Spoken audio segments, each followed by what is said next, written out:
Allah subhanahu wa ta'ala wanted to make him a prophet, and he chose wisdom over prophethood. Exactly.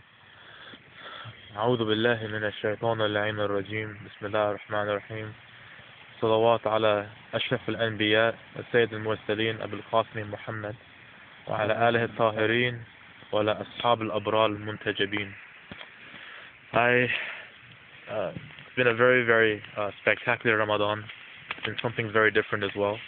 I spent about a week into the last week trying to figure out what have I gained from this Ramadan, because it's not something that I find wasn't very easy to grasp as to what I gained. I almost felt like I lost. I didn't feel like my iman grew that much.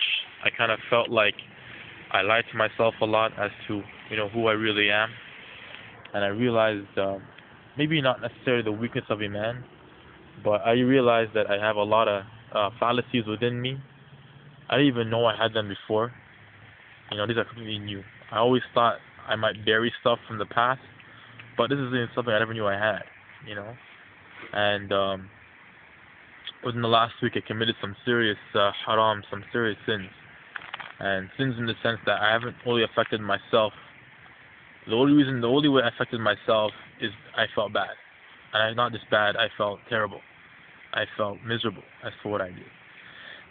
God says He sets forth people as tests for each other, and will you pass? This is in the Quran. I'm just paraphrasing.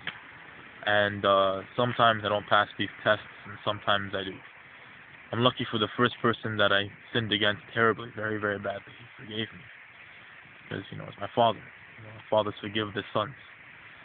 Second person I'll leave anonymous, but I'm pretty sure whoever's watching this film probably knows who it is. But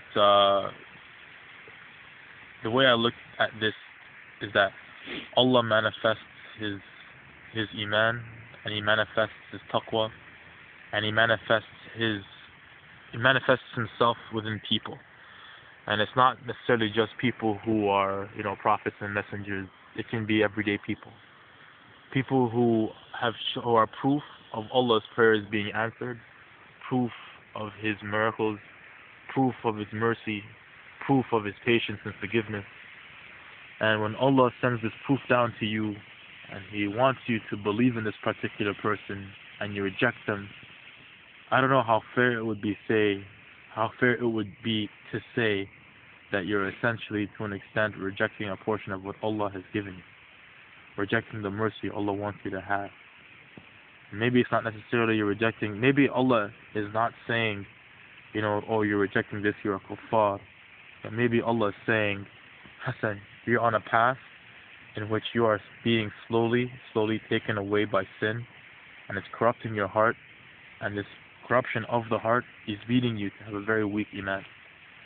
And this weak iman will not manifest in your success in this life or the hereafter. So I maybe should believe, maybe I shouldn't believe that what happened today was something that was meant to happen. I don't know if I should look at it like that. I kind of do and I kind of don't.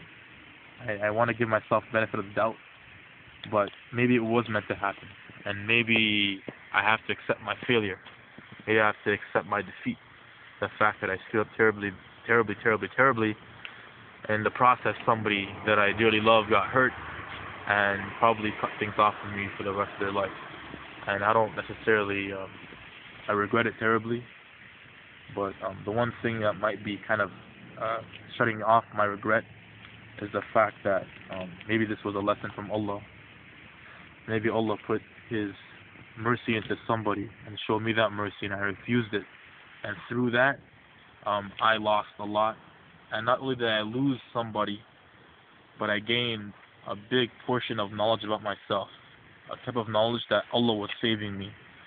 Saying, Hassan, you're going down a wrong direction. I'm putting you back on the track by showing you which way you're going wrong because you've neglected it.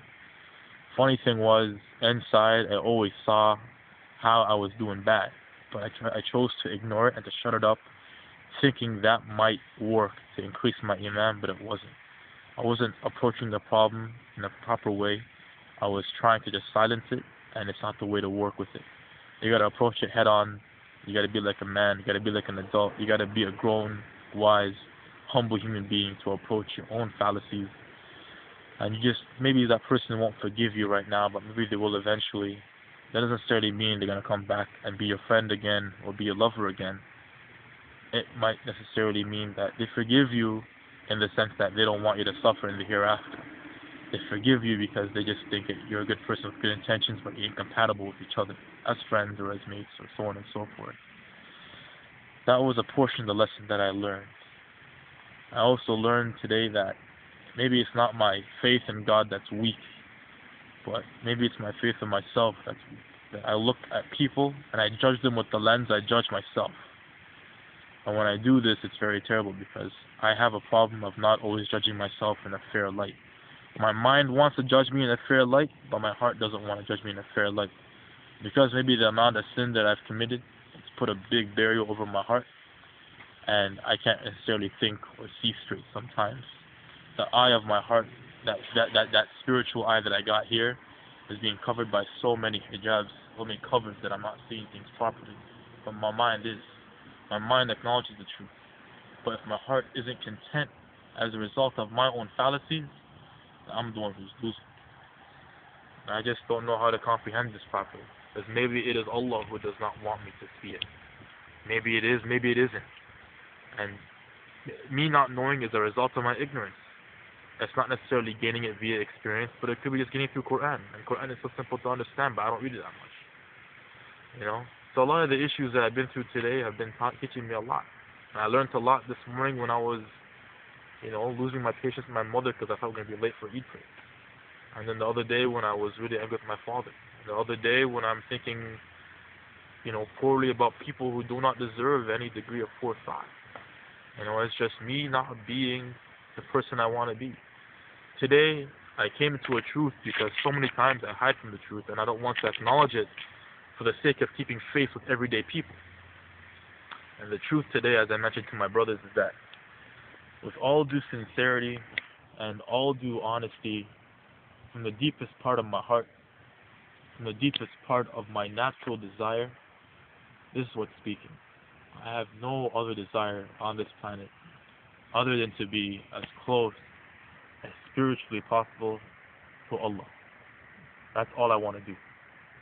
Whether I have to get there in a path that is right, I gotta choose the path and with consistent prayer, a consistent salah, consistent dua, that's sincere. I gotta avoid a lot of the stuff that I do consistently, and I gotta take up new habits. I gotta be disciplined, not in the ritualistic sense, but disciplined in the spiritual sense, but disciplined for the sake of love. Because love is your wasila to Allah. And reason is your ability to fathom love. Sometimes love is beyond reason, but sometimes love also causes reason to grow. Maybe I could be wrong. May Allah forgive me if I said anything wrong tonight. I just hope that people will forgive me if I've done something wrong to them. Because I do a lot more wrong to others than they do wrong onto me, and I do it out of ignorance, and my tongue slips consistently. I've had this problem for many years. Everyone mentions it to me. I never have any mentioned since I was a kid. This problem I had for a long time, and I don't think thoroughly. Inshallah, my taqwa will increase throughout time. Amen. And from that taqwa, may I be consistently conscious within my life, and consistently conscious in every action that I do. And inshallah, will continue to grow. Assalamu alaikum jami'an. Fi amanillah. My name is Hassan. Salam.